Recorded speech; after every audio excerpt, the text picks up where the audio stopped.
Wai shin kun taba zama da kanku da kwakwalwarku da tunaninku kun tambayi kanku me yasa injiniya Abba Kabir Yusuf a tsawon shekara 40 da suka yi da Rabi Musa Kwankwaso bai taɓa masa tutsu irin wannan lokacin ba? Kun taɓa tambayar kanku wanne girman laifi ne injiniya da Rabi Musa Kwankwaso ya aikata wa Abba da bai iya ya samu saɓani da shi ba sai a wannan lokacin? Ya kamata ku dawo cikin hankalinku ku yi wa kanku wannan tambayar.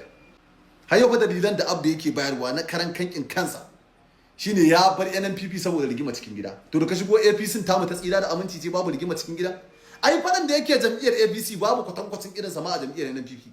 Fadan da yake tsakanin jam'iyyar NNPP bai wuce ɗan rigima ta cewa yau a ce ba ku da jam'iyya ba, gobe a ce ba ku da jam'iyya. Me yasa bai iya zama ya karɓi umarnin mai gidansa har su canza jam'iyya ba? To amma ku zo mu yi abin na hankali da tunani. Da ni da kai duka mun san cewa Rabi Musa Kwankwaso ya taimaki injiniya Abba Kabir Yusuf, ba ma inkarin haka.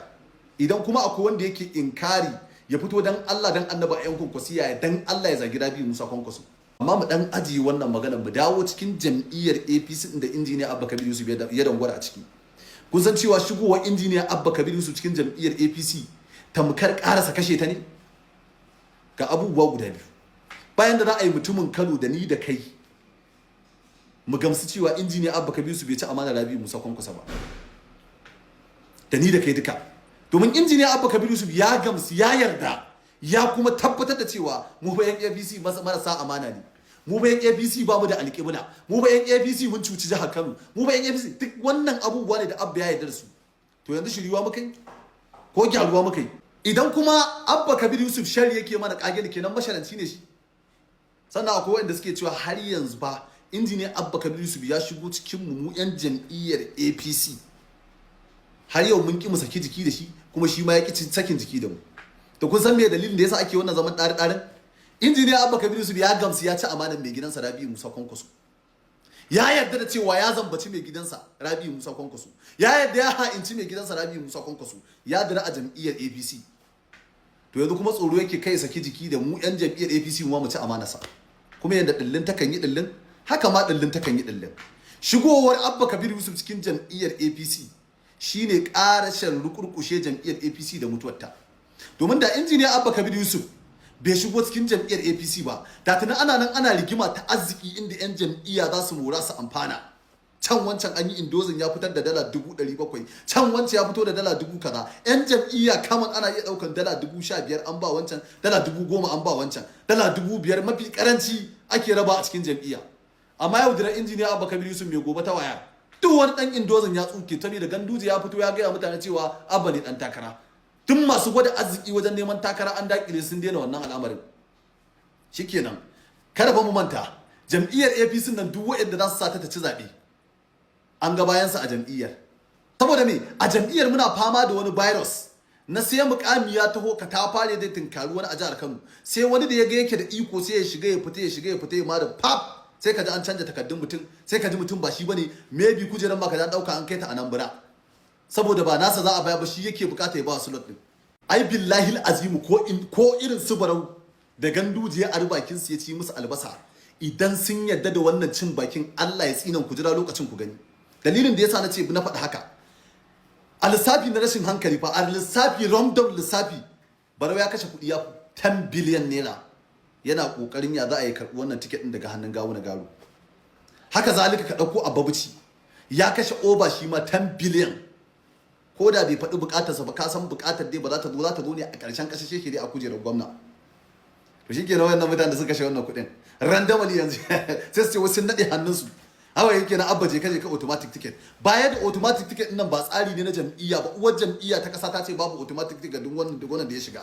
Uwar jam'iyya ta ƙasa ta faɗa a constitution na jam'iyyar APC babu wani magana automatic ticket. Saboda haka automatic ticket da kake kallo tamkar addini ne da al'ada. Ka san akwai gudun aka gangaro addini ne ya ce kaza, al'ada ta ce kaza, sai a aje addini a dauki al'ada, ko kuma aje al'ada a dauki addini.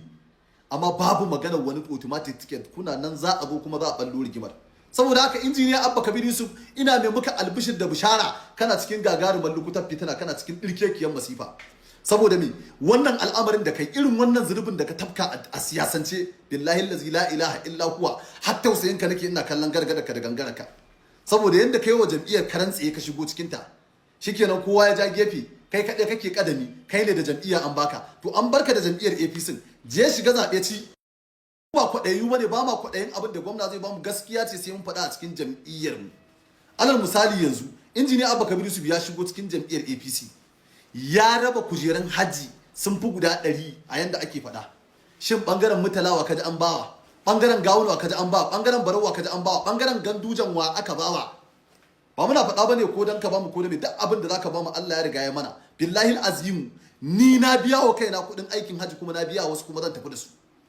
Ba magana nake ta wai ka dauki kujerar hajji ko kuma babur ko kaza da sauransu ba. Billahi allazi la ilaha illa huwa, a tsaka da wata 2 idan na faɗa ma motoci nawa na karɓa kyauta daga mutanen da suke wani guri, ba hankali ba zai dauka ba.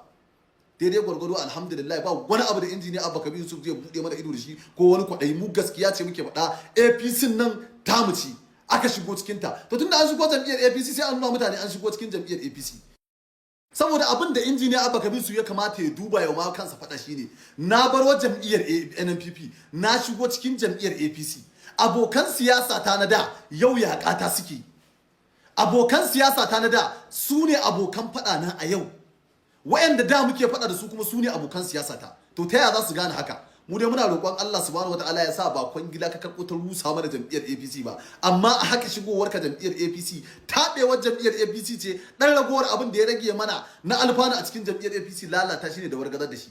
Yau ka gaya min yaushe rabar da ka ji wani jagora a jam'iyyar APC ya fito ya taimaki 'yan jam'iyya, kowa ya nasa guri, to me zo akan me ma to zai zo ya taimaki mutanen, akan me zai zo yi, ba shi da bukata, ba shi da wani abu da yake nema, abin da yake bukata yasa shi yake taimakon al'umma. Yau an bushe kunne, an fito an ciwo mutane baki da al'umma. Dama Dr. Abdullahi Umar Ganduje ya maka ingiza mai kan turuwa, ya ce kai ne uba a jam'iyya, kai ne jagora a jam'iyya, kai ne waye a jam'iyya. To yanzu jam'iyyar APC ta mutu kai ne, in ta rayu kai ne. Saboda haka ni a tunani na kwangila ce ka karbo ka zo kai fata jam'iyyar APC ka karasa ta. To wanda yake gidan gilas wallahi shi yake tsoron jifa, babu abin da mu muke nema.